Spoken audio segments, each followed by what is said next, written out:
सुधाकर निदोनी जी का है, सांगली से हैं, महाराष्ट्र के। 41 इनकी एज है और प्राइवेट जॉब करते हैं। 8,000 रुपए की सिप कर रहे हैं। 12 से 15 साल का नजरिया है। वेल्थ क्रिएशन का इरादा है। 1 करोड़ इकट्ठा करना चाहते हैं। इन्वेस्को का लार्ज एंड मिड कैप 1,000 की सिप, कोटक मल्टी कैप 1,000 की सिप, HDFC फ्लेक्सी कैप 1,000 की SIP, Edelweiss US Nasdaq fund 1,000 की सिप, मोतीलाल का माइक्रो कैप फंड 1,000 की सिप, मोतीलाल का स्मॉल कैप 1,000 की सिप, मोतीलाल के गोल्ड फंड में भी 1,000 की सिप कर रहे हैं। तो 8,000 के लिए इन्होंने 8,000 को इस तरह से डिवाइड किया है। अच्छा, सिप शुरू किए हुए सुधाकर जी को बहुत लंबा समय नहीं हुआ,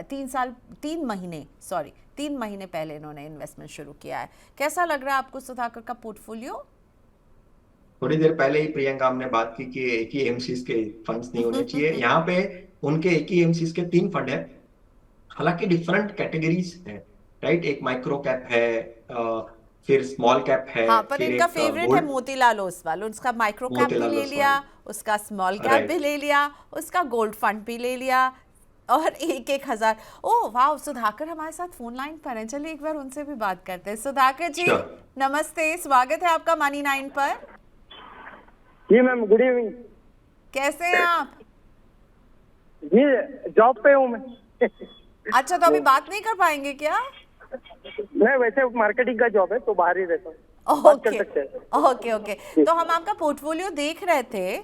तो आपने लिखा है कि 3 महीने पहले ही निवेश शुरू किया, यानी जब मार्केट गिर रहा था तब आपने शुरू कर दिया निवेश। डरे नहीं आप मार्केट के डाउनफॉल से? हाँ, मतलब क्या है मैम, जब चीजें सस्ती होती है ना तभी हाँ। खरीदना चाहिए, महंगे क्या हो गए बात तो थोड़ा कम करना चाहिए। क्या बात है, क्या बात है। आप मार्केटिंग में ना, इसलिए ये बात समझते हैं। अच्छा, अब ये बताइए सुधाकर जी, आपने मोतीलाल ओसवाल जो है, मोतीलाल ओसवाल आपका सबसे फेवरेट म्यूचुअल फंड हाउस है क्या? ये इसकी आपने 3 स्कीम क्यों ली है? माइक्रो कैप में निवेश किया, इसके स्मॉल कैप में, इसके गोल्ड फंड में भी। ये आपका फेवरेट है ना मोतीलाल ओसवाल AMC? ये ऐसा नहीं है मैम, जैसे अभी सिल्वर और गोल्ड का दोनों का कॉम्बिनेशन मेरे को 70-30 चाहिए था, इसलिए मैंने लिया। गोल्ड का ज्यादा चाहिए था। बाकी हाँ। फंड में एडलवाइज का है 50-50 है, हाँ, तो वो नहीं अच्छा। चाहिए था मेरे को। और अच्छा। बाकी किसी का नहीं था, बाकी तो पूरा 100% गोल्ड था, ओके, इसलिए चलो वो ठीक है, लिया। तो और इसलिए बाकी गोल्ड माइक्रो चाहिए। निफ्टी का माइक्रो में दूसरा कोई नहीं है ना, इसलिए वो हाँ, लिया। माइक्रो में कोई नहीं, यही है, इसी का इन्हीं का है 250 माइक्रो कैप इंडेक्स फंड वाला जो है। चलो, तो आपका पूरा लॉजिक है कि आपने क्या क्यों चुना है।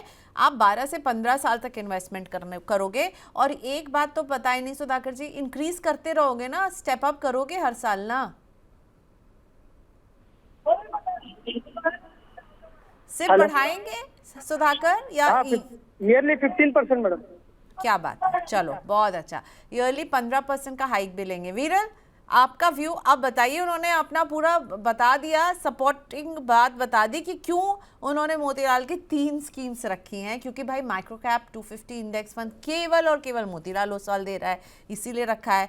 ठीक है, स्मॉल कैप लेना था उनको डाइवर्सिफिकेशन के लिए, तो उनको मोतीलाल ओसवाल का अच्छा लगा। और गोल्ड चाहिए था जो कि फुल एक्सपोजर दे रहा था, तो इसलिए वहां पर भी इन्होंने मोतीलाल का ही फंड चुना।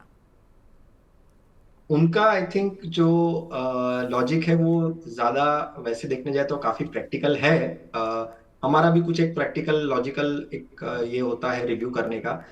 देखिए, ओवरलैपिंग पॉइंट ऑफ व्यू से, यानी कितना जो 2-3 जो फंड्स हैं एक ही एमसीज के हैं, उसमें ओवरलैपिंग कितना है। ओवरलैपिंग नहीं है, ऑलमोस्ट 5-6% का ओवरलैप है, बहुत ही कम ओवरलैप है। तो फंड पॉइंट ऑफ व्यू से डेफिनेटली कंटिन्यू कर सकते हैं। एक तो पूरा वो डिफरेंट एसेट ही है, गोल्ड है, तो उसमें भी कोई दिक्कत नहीं है। तो फंड पॉइंट ऑफ व्यू से कंटिन्यू रख सकते हैं, क्योंकि बाकी उनके पोर्टफोलियो में काफी डाइवर्सिफिकेशन काफी अच्छे से किया है। तो ओवरलैपिंग नहीं है, फंड्स अच्छे हैं, कंटिन्यू रख सकते हैं। टारगेट पॉइंट ऑफ व्यू से मैंने कुछ कैलकुलेशन किया है यहाँ पे। हालांकि मैंने अभी फिलहाल स्टेप अप को कंसिडर नहीं किया है। अगर मैं बिना स्टेप अप भी यहाँ पे देखूं तो कम से कम 40 लाख को जुटा पाएंगे 8,000 की सिप से। 12% अनुमान अगर मैं यहाँ पे लगाऊं 15 सालों में, और अगर वो एसआईपी बढ़ाते हैं और थोड़ा सा 8,000 से जो वो स्टेप अप सोच रहे हैं, और मान के चलते हैं कि अगर वो 20,000 की ओवरऑल एसआईपी कर देते हैं अपनी, तो वो 1 करोड़ का टारगेट हासिल कर पाएंगे। बट अभी के एसआईपी के पॉइंट ऑफ व्यू से कम 40 लाख जुटा पाएंगे। Okay, all right. चलिए अगला क्वेश्चन हम लेकर आते हैं जो मैं YouTube से पिक करना चाह रही थी। आज YouTube में ना बहुत सारे लोग क्वेश्चंस भेज रहे हैं, थैंक यू सो मच, बहुत अच्छा लगता है, बहुत सारे लोग जुड़े हुए हैं। हम ऑलमोस्ट 400 लाइव व्यूअर्स को टच करने वाले हैं।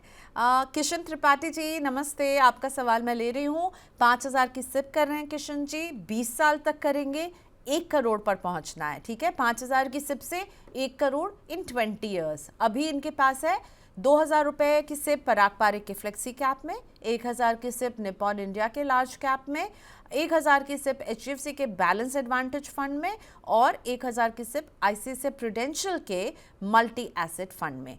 अब कैसा लग रहा है आपको किशन जी का ये पोर्टफोलियो? 20 साल में 1 करोड़ तक पहुंचना है तो केवल 5000 से बनेगी बात वीरल?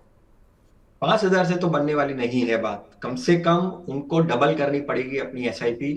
फंड्स काफी अच्छे हैं, डाइवर्सिफिकेशन है, डिफरेंट कैटेगरीज के फंड है, फंड हाउस और उनकी जो फंड्स उन्होंने जो लिए हैं वो भी काफी अच्छे हैं। बट दिक्कत उनके टारगेट में आएगी। 50 लाख जितना जुटा पाएंगे 5,000 की SIP से। अगर SIP यहाँ से डबल करते हैं, 10,000 की SIP कर सकते हैं, तो 20 साल में वो 1 करोड़ का टारगेट हासिल कर पाएंगे 12% अनुमान से। ओके, सो डबल करो सिप और बनाओ अपना टारगेट, ठीक है। सो सिप डबल करने की ज़रूरत है किशन जी, बहुत अच्छा लगा। लेकिन आपने ना बहुत अच्छी स्कीम्स चुनी है, तो वीरल जी उसको तो बिल्कुल कह रहे हैं कि बहुत अच्छी स्कीम्स हैं, बस पैसा बढ़ाने की ज़रूरत है, नहीं तो आधे तक ही बात रुक जाएगी।